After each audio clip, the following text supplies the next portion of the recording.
The history of Iran-US nuclear negotiations dates back decades. After the 1979 Iranian Revolution, relations between the two countries deteriorated sharply. Suspicions grew when Iran expanded its nuclear program in the 1990s, despite insisting it was for peaceful purposes. In 2015, after years of intense negotiations between Iran, the US, and world powers, the Joint Comprehensive Plan of Action, or JCPOA, was signed. It limited Iran's nuclear activities in exchange for sanctions relief.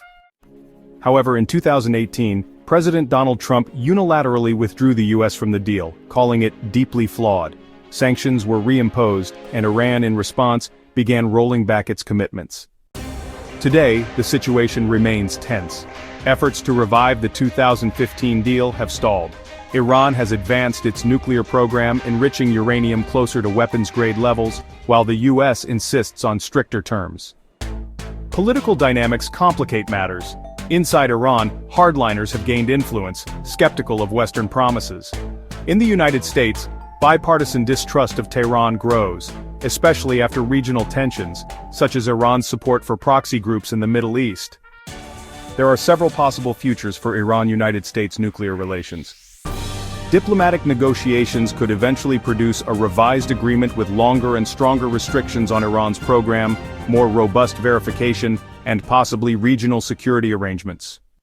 Some suggest a temporary agreement. Iran would freeze nuclear advances in exchange for limited sanctions relief, buying time for a longer-term solution. If talks fail, Iran could continue advancing its program, prompting harsher US sanctions, or even military action directly or through regional proxies. Both sides might tolerate a tense status quo, avoiding full confrontation but maintaining pressure, hoping internal or external factors eventually force change. The stakes are high. A nuclear-armed Iran would dramatically alter the balance of power in the Middle East, trigger regional arms races, and strain global non-proliferation efforts. Conversely, an unwise military strike could ignite widespread conflict. Ultimately, the future of Iran-US nuclear talks will hinge not only on negotiators, but also on the broader political shifts inside both countries, and their willingness to prioritize diplomacy over confrontation. In a world of nuclear risks, diplomacy remains the most powerful tool to shape a safer future.